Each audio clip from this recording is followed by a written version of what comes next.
Wow, what an echo. I'll hold the light.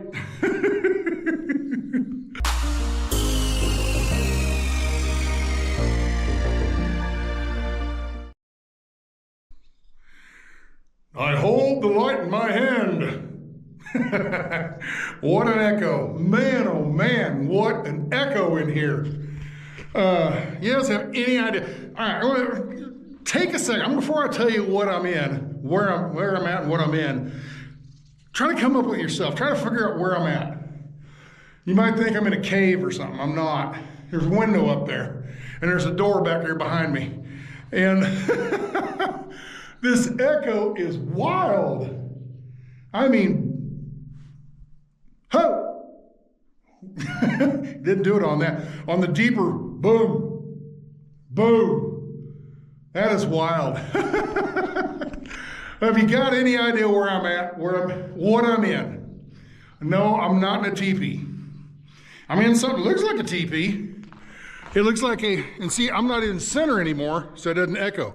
But you come out here, I'm in a kiln, a charcoal kiln. There's one over there that has collapsed. I think they had 4 of them here. 1, 2, 3, 4. 3 of them are still in good shape. 1 of them has collapsed. I'm in the town of what used to be Piedmont. There is no town here anymore. There's nothing here. There's some buildings, a couple old log cabin type things over there. But this was Piedmont. Piedmont, Wyoming. And I don't know what's in. I'd already been in that one over there, so I didn't mind going in it. Who knows? I'm out in the middle of nowhere, and I don't want to get bit by something like a snake or something. So I've been really paying attention to where I'm at, because I'm in the middle of nowhere. I mean, but anyway, these 3 charcoal kilns, and they're a historical marker kind of thing. I don't parks and history kind of thing. They're the Piedmont kilns, and you can look them up. Look them up on Google Maps. Anyway, down in the southwest corner of Wyoming. What I did is I came north out of what's the name of it? I just came from. I was just there. Flaming Gorge. I was down in Flaming Gorge, and there's no way to get from Flaming Gorge over by the Salt Lake area unless you go up into Wyoming and cut across and then cut back down. It's kind of what I'm doing. I got to looking on the map, and I'll show you here on the map. I got up here to a town called Mountain View, and I got to Mountain View, and I could continue on north up to Fort Bridger and all that. I've already been through Fort Bridger years ago. I wanted to try something different, so I thought, well, there's a shortcut going across over here. Well, it turned into a bumpy gravel road, potholes and washboard, real bad washboard. Sections of it are really nice because they're not used very much. Other sections, you know, they're pretty, you can tell ranchers or whatever have come out there and, you know, had to get out to their crop or fields or to their herds, and they tore the road up a little bit. And now it's dry, so now it's real potholey. But anyway, I'm coming across this highway here. It turned into gravel. I've been on it for about 20 miles so far, and I got another probably 30 miles to go.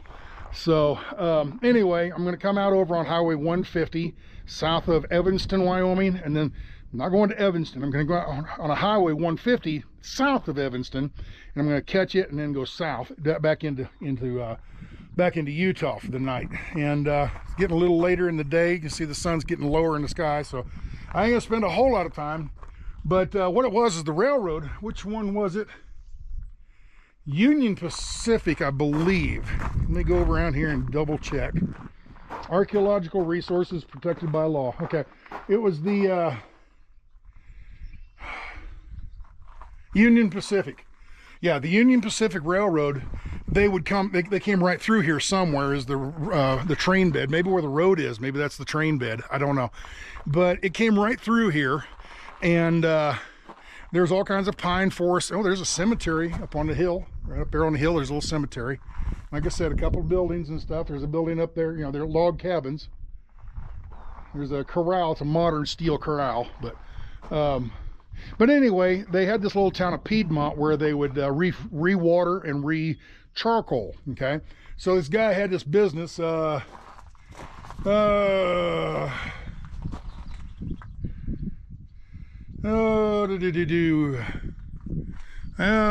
to remember the guy's name. I can get it here in a second. Moses Bernie. Moses Bernie, okay? Anyway, he realized that the train was coming through here. Instead of, you know, logs. Oh, we got somebody coming. Oh, we got a rancher coming, believe it or not. It's the first vehicle I've seen in about an hour. So,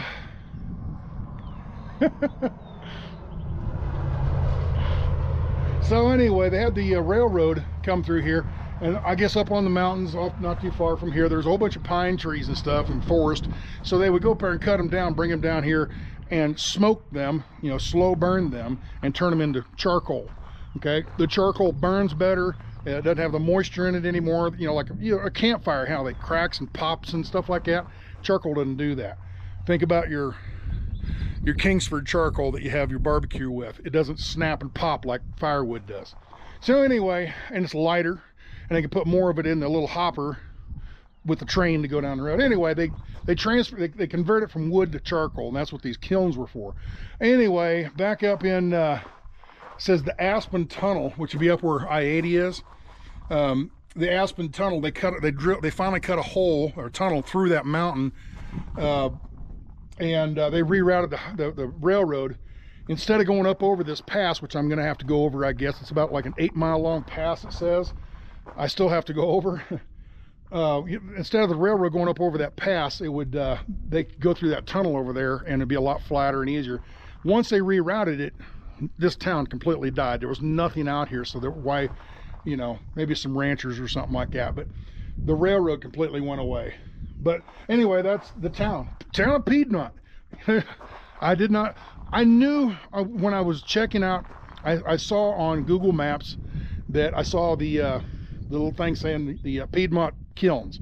I thought that'd be pretty neat to stop and look at, but I didn't know about the railroad and all that kind of stuff, and Aspen Tunnel. And so anyway, it was kind of neat, kind of, you know, come along. It's what I love about this.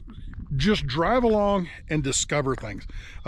Take a vacation, you pack up in Dallas and you run all the way up to Yellowstone, and you fight the crowds, and you sit there in the crowds, and then you spend all your money, and then you hurry up and go back to Dallas, and you don't enjoy it, you know. I'm driving along and I want to stop and check something out. I stop and check something out. I don't believe this. It's got to be the same rancher. No, it's a Jeep. 2 vehicles while I'm here. I haven't seen anybody for quite some time. 2 vehicles coming. A Jeep and somebody else. Who would have knew? But also down here, there's a little creek. It's not a creek, it's a canal. It's a water canal for agriculture, for irrigation. So, and wow, Wyoming tags. So they're looking at me like, what's that idiot out there with the camera for? All right, folks, I'm gonna get to going so I can get somewhere and get camp parked before it gets too dark. So y'all be good. We'll see you next round, okay? Like I said, this video, I wasn't planning on making this video. It's a bonus video. What do you know?